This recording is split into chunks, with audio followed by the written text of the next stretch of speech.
नमस्कार साथियों, आज अपन वीडियो लेक्चर की सीरीज में देखेंगे म्यूटेशंस के बारे में। इस दौरान अपन 2-3 लेक्चर्स में देखेंगे म्यूटेशंस, उनके प्रकार, structural mutation in chromosome, numerical changes in chromosome और जीन म्यूटेशन के बारे में। तो सबसे पहले आज की क्लास में अपन देखेंगे स्ट्रक्चरल चेंजेस इन क्रोमोसोम यानी क्रोमोसोम एबरेशन। सबसे पहले अपन देखते हैं व्हाट इज म्यूटेशन। तो म्यूटेशन क्या है? The sudden changes which are heritable known as mutation. जीवों में होने वाले आकस्मिक परिवर्तन जो वंशागत होते हैं, वंशागत होना जरूरी है, वो म्यूटेशंस कहलाते हैं। म्यूटेशंस के बारे में सबसे पहले ह्यूगो डी ग्रीच नामक वैज्ञानिक ने शब्द दिया था और प्रयोग किए थे। इसने म्यूटेशन थ्योरी नामक बुक लिखी थी और म्यूटेशन थ्योरी दी। इसने अपने प्रयोग ओइनोथेरा लामार्कियाना यानी इवनिंग प्रिमरोज के ऊपर इसने अपने प्रयोग किए थे।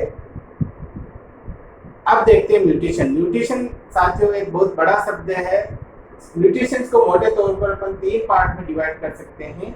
सबसे पहले स्ट्रक्चरल चेंजेस इन क्रोमोसोम, जो गुणसूत्र होते हैं उनके अंदर संरचनात्मक परिवर्तन। हर जीव में गुणसूत्रों की संख्या निश्चित होती है और हर गुणसूत्र के ऊपर जीन्स का विन्यास निश्चित होता है। तो अगर ये गुणसूत्रों के ऊपर जीन्स का विन्यास चेंज हो जाता है तो ये स्ट्रक्चरल चेंजेस कहलाता है। ये 4 प्रकार का होगा, इसको डिटेल देखेंगे। दूसरा होता है न्यूमेरिकल चेंजेस इन क्रोमोसोम। गुणसूत्रों की संख्या जीवों में निश्चित होती है, अगर उस संख्या में कमी या बढ़ोतरी होती है तो उसे न्यूमेरिकल चेंजेस या प्लॉइडी कहते हैं। इनके डिटेल भी अपन देखेंगे विद एग्जांपल। और तीसरा होता है जीन म्यूटेशन, जो पर्टिकुलर एक जीन या डीएनए के अंदर होता है या कोडोन के अंदर जो चेंजेस होता है उसको जीन म्यूटेशन कहते हैं। तो आज सबसे पहले शुरू करते हैं स्ट्रक्चरल चेंजेस। तो what is structural changes? Structural changes का मतलब होता है कि गुणसूत्रों के अंदर जीन्स की संख्या सीक्वेंस एक निश्चित होती है। एक गुणसूत्र के ऊपर नंबर ऑफ जीन्स निश्चित होता है और उनकी पोजीशन भी निश्चित होती है। अगर उस पोजीशन में या उस नंबर में कोई कमी या बढ़ोतरी या चेंज होता है तो उसको अपन स्ट्रक्चरल चेंजेस कहते हैं। स्ट्रक्चरल चेंजेस जो होते हैं आर फॉलोइंग टाइप्स, 4 प्रकार के होंगे मोटे तौर पर साथियों। तो आपको टेबल बना के बताना है। स्ट्रक्चरल चेंजेस के ऊपर क्वेश्चन आता है तो स्ट्रक्चरल चेंजेस की डेफिनेशन लिखनी है, लिखकर उसको 4 प्रकार बताने हैं। सबसे पहले डिलीशन या डेफिशिएंसी। डिलीशन का मतलब होता है कि जो पर्टिकुलर कोई गुणसूत्र होता है उसके ऊपर कुछ जीन्स का लॉस होना या गुणसूत्र के एक पार्ट का टूटना, हट जाना डिलीशन कहलाता है। तो डिलीशन के अंदर क्या होगी? जीन्स की कमी हो जाएगी, इसीलिए इसको डिलीशन कहते हैं। डिलीशन भी वापस 2 प्रकार का होगा। टर्मिनल डिलीशन, जो गुणसूत्र के टर्मिनल पार्ट पर होता है। मान लो एक गुणसूत्र है A B C D E F, तो इसका टर्मिनल पार्ट ये वाला जीन हुआ, ए हट गया ब्रेक होकर, तो अब जो गुणसूत्र बच रहा बी सी डी, जो टर्मिनल पार्ट पर हो रहा है इसको टर्मिनल डिलीशन कहेंगे। या तो इधर हो चाहे इधर हटो। और दूसरा होता है इंटरकैलरी। इंटरकैलरी या इंटरस्टिशियल का मतलब होता है बीच में से, जिसमें सेंट्रोसोम हो या गुणसूत्र के बीच में से पार्ट को टूटता है।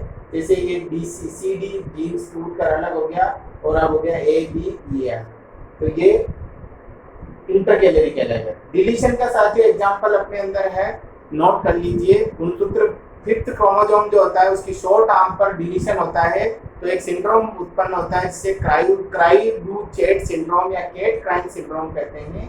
तो वो एग्जांपल आपको बताना है। दूसरा है डुप्लीकेशन या द्विगुणन या रिपीट्स। द्विगुणन का डिलीशन का जस्ट उल्टा होता है। डिलीशन में कोई पार्ट टूट कर अलग होता है, डुप्लीकेशन में गुणसूत्र का कोई भी पार्ट डबल हो जाता है तो इसको डुप्लीकेशन कहते हैं। और एग्जांपल यहाँ पर ये भी 2 प्रकार का होगा, टेंडेम डुप्लीकेशन और रिवर्स टेंडेम।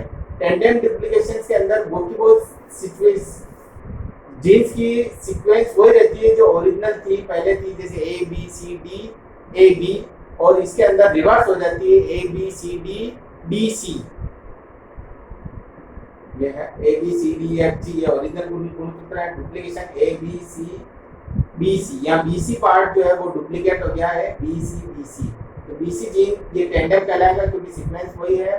रिवर्स टेंडेम में बी सी हो जाएगी ए बी सी और सी बी हो जाएगा, और ये टर्मिनल टेंडेम होगा ए बी सी। तो इस प्रकार ये होगा। तीसरा है इन्वर्शन। इन्वर्सन के अंदर साथियों गुणसूत्र का कोई भी एक पार्ट टूट कर 180 डिग्री पर घूमकर पुनः जुड़ जाता है। यहाँ 180 डिग्री जरूर लिखना है। The segment rotates by 180 degree and rejoints, तो पुनः जुड़ जाएगा तो जीन्स की न तो कमी होगी न बढ़ोतरी होगी गुणसूत्र में, लेकिन उनकी पोजीशन चेंज हो जाएगी। तो इसको कहते हैं इन्वर्सन। इन्वर्सन भी दो प्रकार का होगा, पैरासेंट्रिक और पेरिसेंट्रिक। पैरासेंट्रिक के अंदर इन्वर्सन ऐसा इन्वर्सन होता है जिसके अंदर सेंट्रोमियर इंक्लूड नहीं होता है। पैरा का मतलब डजंट इंक्लूड सेंट्रोमियर, और पेरिसेंट्रिक इन्वर्सन ऐसा होता है जो इन्वर्टेड सेगमेंट के अंदर सेंट्रोमियर इंक्लूड होता है। जैसे ये यहाँ पर ये सेंट्रोमियर है, अगर इन्वर्सन खाली यहीं पर हो रहा है इस पार्ट में जिसमें सेंट्रोमियर नहीं है तो पैरासेंट्रिक कहलाएगा। ये पहले BCD थी, अब सीक्वेंस BCD हो जाती, जीन्स उतने जुड़ते हैं, पोजीशन चेंज हो गई 180 डिग्री पर घूमकर। अब इसमें पेरिसेंट्रिक के अंदर ये पार्ट भी इसमें आएगा, शामिल होगा। तो ये पार्ट अगर शामिल हो रहा है तो पेरिसेंट्रिक कहलाएगा। चौथा और सबसे इंपॉर्टेंट है ट्रांसलोकेशन। ट्रांसलोकेशन होता है दो नॉन होमोलोगस क्रोमोसोम्स के बीच में गुणसूत्र के एक पार्ट का एक्सचेंज होना ट्रांसलोकेशन कहलाता है। गुणसूत्र के पार्ट आपस में कोई पार्ट का नॉन होमोलोगस क्रोमोसोम्स के बीच में एक्सचेंज होना। अगर ये एक्सचेंज होमोलोगस क्रोमोसोम के बीच में हो रहा है तो उसको क्रॉसिंग ओवर कहेंगे। ये है ट्रांसलोकेशन, नॉन होमोलोगस क्रोमोसोम के बीच में होगा। ट्रांसलोकेशन जो है दो प्रकार का हो सकता है। सिंपल होगा, एक क्रोमोसोम से कोई पार्ट टूटकर दूसरे पर जुड़ जाता है। दूसरा महत्वपूर्ण होता है रेसिप्रोकल ट्रांसलोकेशन, जिसमें दोनों गुणसूत्र पर एक्सचेंज होता है। एक पार्ट इसका टूटकर उस पर जाता है और उसका टूटकर इस पर जाता है। इसका बेस्ट एग्जांपल ये देखो, यहाँ पर ये पार्ट टूटकर यहाँ ब्लू इसके यहाँ जुड़ गया,